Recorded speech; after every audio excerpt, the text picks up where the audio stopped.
In this video, I'm going to show you how to make this trippy morph cut transition. It's a great way to transition between two tripod shots and get a really crazy look. If you're new here, my name is Brian Dalmata and I make educational content for millions of creators online, just like yourself. If you want to save time while editing, check out my amazing editing packs, presets, and plugins. And if you want to learn how to grow a personal brand, sell digital products, and make passive income, check out Creator Pass. It's my private community where I have courses and live calls with me weekly. I'll have both of those linked down below, but let's get into the video. So here in After Effects, I have the Summers Nobody Knows music video pulled up here. And throughout the video, Unified Atlantic did these crazy, like trippy transitions throughout, and it inspired me to like kind of make a morph cut, like kind of transition in a similar style, but also putting my own twist on it. So you can use this transition between any two clips, but I really like the way it looks when you have like a tripod shot or a stationary shot and your subject kind of has like this jump cut. So if this was your footage, you would just take a part from earlier in the footage and then later in the footage and kind of like cut the middle part out. That way you can stitch it together and it kind of has like this jump. So to make a transition between these two clips, I'm going to go ahead and make an adjustment layer using Workflow. You can also just right click and add a new adjustment layer. But if you want to save time in After Effects, check out Workflow. It's super helpful. I don't really ever talk about it too much, but it's a plugin that basically allows you to create text, adjustment layers, all that stuff. Say, for example, you wanted to make an adjustment layer exactly this long,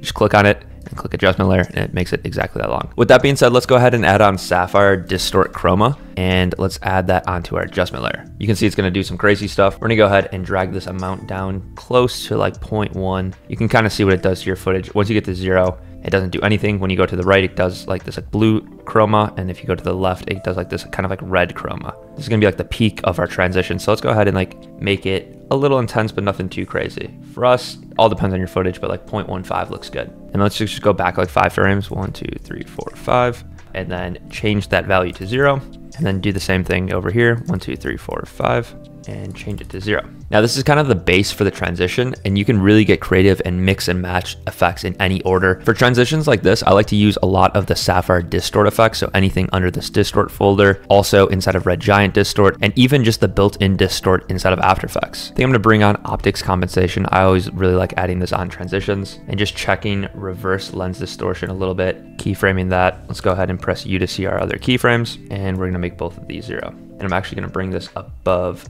the Distort Chroma and maybe just drag it out a little bit. I think Sapphire Glint is a great effect to add onto this. It's a little crazy when you first drag it on, but it's kind of like just like a nice glow hit, but it's a little bit just like more unique. You can play around with the threshold blur, and the size of everything. You just want to find that like peak amplitude. I don't want to go too crazy. Right on 2 works for us, and bring it down to 0.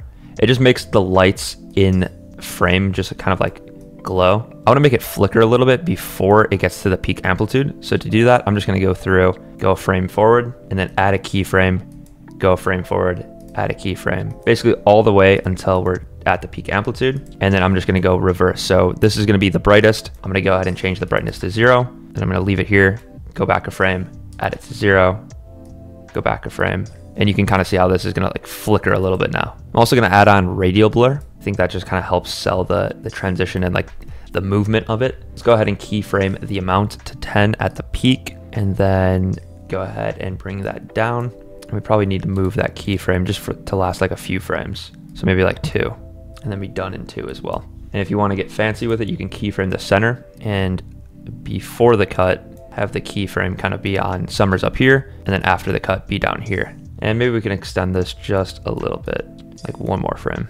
And that's already a really clean transition. And then I'm going to add on Universe Chromatic Aberrations and keyframe the Master Distortion as well as the Edge and Radial Blur at the peak. And then just go back a few frames, make all those values 0, and then go towards the end a few frames, and then bring all those values to 0 as well. And then to smoothen out the transition, I'm going to add an adjustment layer above all of that and add on RSMB. This is just going to kind of like blend the transition a little bit more. As you can see, it just makes the frames around the transition a little bit more blurry and just adds some motion blur, which I think makes it look really clean. And then I just want to give you guys a few more ideas of transitions you can do that are very similar. So inside of my Opium preset pack, you can see I'll use a bunch of different effects in here. If you like the transition that I just made, you'll love this pack. It's pretty much just a bunch of those. You can see we made something actually very similar to this preset right here. And you can see it's using radial blur, optics compensation, glint, distort chroma. So basically exactly what we just made. And there's a bunch of other presets inside of here. Just drag it onto an adjustment layer, line it up at the peak amplitude, and you can see it just has like transitions just like this. So you can see like all the different effects: flicker, edge raise, grain, optics compensation, radial blur, heat wave, exposure, and I'll drag on metamorphosis. You can see a bunch of crazy transitions just like this one.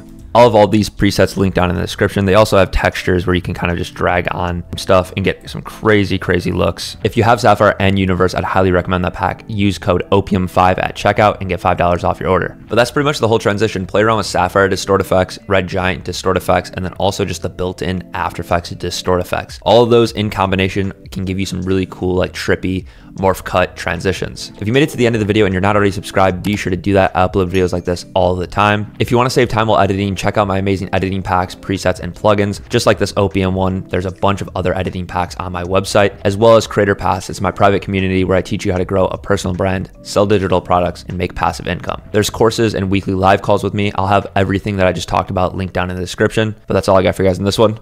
Peace.